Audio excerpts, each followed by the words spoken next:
भावना है और उस पर भी लगाम लगाने की यहाँ पर जरूरत है। अशोक पांडे जी, एक तो ये पॉइंट है और दूसरा बदले की भावना वाली बात यहाँ पर कही जा रही है। शफीकुर रहमान बर्क ने भी इस बात का जिक्र किया है। शिवपाल जी कह रहे विकास का कोई काम नहीं हो रहा है, सिर्फ इस तरह से कार्रवाई हो रही है। देखिए, शिवपाल जी को तो दुख हो रहा है अतीक अहमद के पूरे कुनबे के साथ हम लोग जो कर रहे हैं।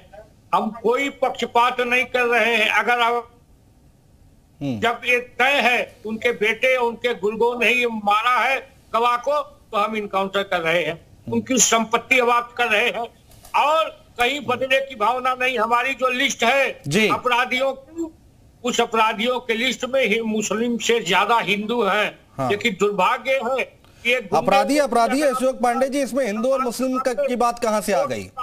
भाई जो अपराध करेगा वो दंड दिया जाएगा, इसमें हिंदू मुस्लिम कहां से आ गई? ठीक है, इसी खबर से जुड़ी एक बड़ी खबर आ रही है, जरा दर्शकों को वो बता दें, आप सभी लोग बने रहिए। उमेश पॉल हत्याकांड से जुड़ी बड़ी खबर है। एसटीएफ ने अतीक के रिश्तेदार को हिरासत में ले लिया है। अतीक की बहन के पति को हिरासत में लिया गया है। असद को लेकर एसटीएफ पूछताछ कर रही है। तो ये बड़ी खबर हम आपको बता रहे हैं, अहम खबर है। लगातार इस पूरे मामले को लेकर कार्रवाई की जा रही है और हर दिन एक नई खबर निकलकर सामने आती है और इस पर कार्रवाई हो रही है। एसटीएफ ने अब अतीक अहमद के रिश्तेदार को हिरासत में लिया है। अतीक की बहन के पति को हिरासत में लिया है एसटीएफ ने।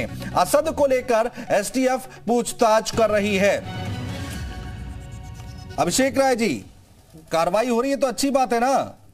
देखिए, एक के बाद एक खबरें निकलकर सामने आ रही हैं। करता हूं अनुज भाई, मैं इसका स्वागत करता हूं, लेकिन हमारा जैसे हमारे राष्ट्रीय महासचिव जी ने कहा, शिवपाल चाचा ने कहा कि कार्रवाई कहते हैं ना सब पे बराबर होनी चाहिए। मैं पूछता हूं बनारस के डॉन के ऊपर क्या कार्रवाई हुई, मुगल सराय के डॉन के ऊपर क्या कार्रवाई हुई, चंदौली के डॉन के ऊपर क्या कार्रवाई हुई? डॉन पे कार्रवाई करो ना, आप सब पे यूनिफॉर्म कार्रवाई करो। उत्तर प्रदेश को अपराध मुक्त करिए, हम सपोर्ट करेंगे। अभी विजय भाई ने जिस तरीके से सारी सच्चाई आपके सामने उजागर कर दी, वही बात मैं कह रहा था। और उन्होंने, मैं उनका साधुवाद देता हूं कि आप मेरी बात को लगता कि सपा का प्रवक्ता बोल रहा है, लेकिन एक कहते निष्पक्ष आदमी ने ये बात कही और सारी मीडिया के सामने वो बात है। हमारी बात भी तो पटल पे आने दो साहब। हम तो हमेशा ये कहते हैं हम जनता की बात उठा रहे हैं और हम जनता की बात इसलिए उठा रहे हैं, चाहे अतीक अहमद हो, चाहे मुख्तार अंसारी हो, चाहे अजय मिश्रा टेनी का बेटा हो, चाहे कोई भी चंदौली का डॉन हो, चाहे क्या कहते हैं बनारस का डॉन। ठीक है, इस पर हम जवाब ले लेते हैं, अशोक पांडे जी से जवाब ले लेते हैं। ठीक है, अभी ठीक है, अशोक पांडे जी से जवाब ले लेते हैं। विजय उपाध्याय जी देखिए मुस्कुरा रहे हैं, लेकिन विजय उपाध्याय जी, आज आपने ठीक है, समाजवादी पार्टी को जो सूट करता है, उनके प्रवक्ता को सूट करता है, वो बात उनको अच्छी लगी और अच्छी बातें कह रहे हैं। अभी कल आप अगर समाजवादी पार्टी को कोई उंगली उठा देंगे तो आपको बीजेपी का प्रवक्ता बता दिया जाएगा। और हमारी डिबेट में कितनी बार ऐसा बोला गया है। विजय उपाध्याय जी देखिए, समाजवादी पार्टी के प्रवक्ता प्रयागराज पे कम, दूसरी घटनाओं का ज्यादा जिक्र कर रहे हैं, लेकिन हमारा फोकस प्रयागराज की घटना है, बहुत गंभीर है, इसलिए कि गवाह की हत्या हुई है, इसलिए कि डे लाइट इस तरह से मर्डर हुआ है। और जिस एसडीएम की वो बात कर रहे हैं वो सस्पेंड हो गया था, उसका भी जिक्र करना चाहिए। निलंबित हो गया वो एसडीएम, घनश्याम वर्मा नाम था उसका, मुरादाबाद की घटना है। तो ये कार्रवाई की बात, दूसरी घटनाओं का जिक्र करके आप जो भी व्यक्ति है कि कोई भी अगर क्रिमिनल है, पास्ट हिस्ट्री के साथ अगर प्रेजेंट में अगर उसने कोई क्राइम किया तो सरकार ने उसको छोड़ा नहीं। एक जर्नलिस्ट नाते ये बात कह रहा हूं जी। जिस भी क्रिमिनल ने अगर उसकी पास्ट हिस्ट्री है, रंजिश की है, दुश्मनी की है या क्राइम की है, अगर प्रेजेंट समय में उसने कोई क्राइम किया तो उसको नेस्तानबूद करने की कोशिश उत्तर प्रदेश सरकार ने की है। और ये जो चुनौती आई है कि जब उत्तर प्रदेश सरकार इन्वेस्टर समिट करती है, जब उत्तर प्रदेश में G20 की मीटिंगें होती हैं, उसके बाद डे लाइट मर्डर करके पूरे देश को क्या बताने की कोशिश की है ये इनके गुर्गों ने, जो 44 साल से एक भी केस में सजा नहीं पाया है। तो ये एक बहुत खतरनाक, उसका नेक्सस देखिए, कितना बड़ा एम्पायर, कितना बड़ा नेटवर्क उसने बना रखा है। उसका सपोर्ट सिस्टम देखिए, अखिलेश जी कितना भी विरोध करते हैं माफियाओं का, लेकिन समर्थन करने वाले भी सामने आ जा रहे हैं। तो ये जो खतरनाक स्थिति है, उत्तर प्रदेश को इससे बचाना होगा। अभिषेक राय जी कहिए अपनी बात। देखिए, मैं बहुत सीधी सी बात कह रहा था, इसमें मेरा बहुत सीधा सा इसमें स्टेटमेंट ये रहा कि हमें कहते हैं ना, कोई भी अपराधी हो, हम सरकार से ये अपील करते हैं जो भी माफिया हो न्यायोचित कार्रवाई हो। मैंने बोला ना, बनारस का डॉन कहाँ है, जो 8 विधायक हैं भारतीय जनता पार्टी के, अब माननीय प्रधानमंत्री जी वहां से सांसद हैं, उसके बाद भी एमएलसी कौन बनता है? सबको पता है ये बात। अशोक पांडे जी जल्दी से पूरा पूर्वांचल जवाब दीजिए इस बात का, अभिषेक राय जी जो बात उठा रहे हैं। देखिए, मेरा ये मानना है कि किसी भी अपराधी की कोई जात नहीं होती, संप्रदाय नहीं होता, और हर जगह भाजपा जीती।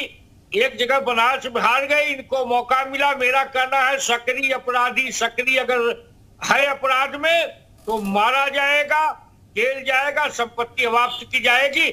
हम खाली भाषण नहीं कर रहे अभिषेक भाई की तरह, हमारा अब दिखाई दे रहा है। 2 लोगों को हमने अभी इनकाउंटर करके ऊपर भेज दिया है और कोई बचने वाला नहीं है। आपके सामने कर रहे हैं, हमारा अब दिखाई देने लगा है। वो कह रहे हैं हम स्वागत कर रहे हैं, वो कह रहे हैं आप जो कार्रवाई कर रहे हैं हम उसका स्वागत कर रहे हैं, तारीफ कर रहे हैं, लेकिन वो बाकी चीजों पर उंगली उठा रहे हैं, बाकी नाम गिनाए उन्होंने।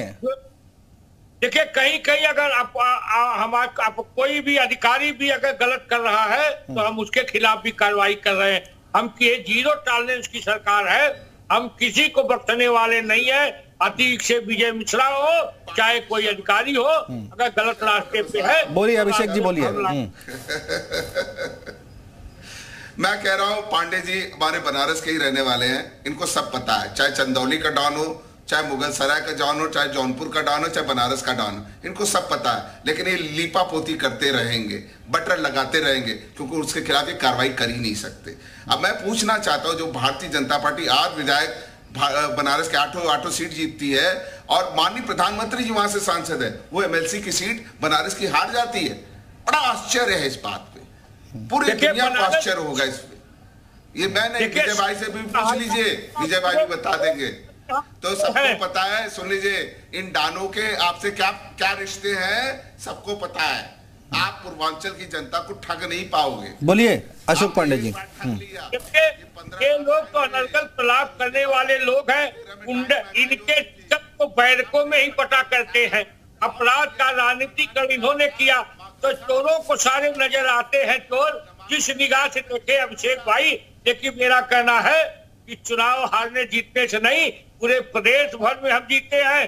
बनारस के स्नातक निर्वाचन में सपा जीत गई थी, इसका क्या मतलब है? जो गुंडा है आपका सुन लिया इनका जवाब, ठीक है, अनुज भाई ठीक है, सुन लिया, ठीक है। लेकिन मूल सवाल यही है कि जिस तरह से कार्रवाई हो रही है वो होती रहनी चाहिए। बहुत शुक्रिया आप सभी मेहमानों का हमारे साथ जुड़ने के लिए। आगे समय नहीं तो बातचीत और कर पाते और चीजों को समझ पाते, लेकिन यहाँ पर कार्रवाई की जा रही है। और एक बड़ी खबर आ रही है, अतीक की पत्नी ने दाखिल की है एक और याचिका। 2 नाबालिग बेटों की रिहाई की मांग को लेकर याचिका दाखिल की है। एहजम और अबान को अवैध तरीके से हिरासत में रखने का आरोप लगाया है। अतीक की पत्नी शाइस्ता ने कोर्ट से मामले में हस्तक्षेप करने की मांग की है। पुलिस ने दोनों बेटों को बाल सुधार गृह भेजने का दावा किया है। कोर्ट ने पुलिस से दोबारा तलब की रिपोर्ट कर ली है और पुलिस से खुलदाबाद बाल सुधार गृह में दोनों बेटों को भेजने का दावा किया था।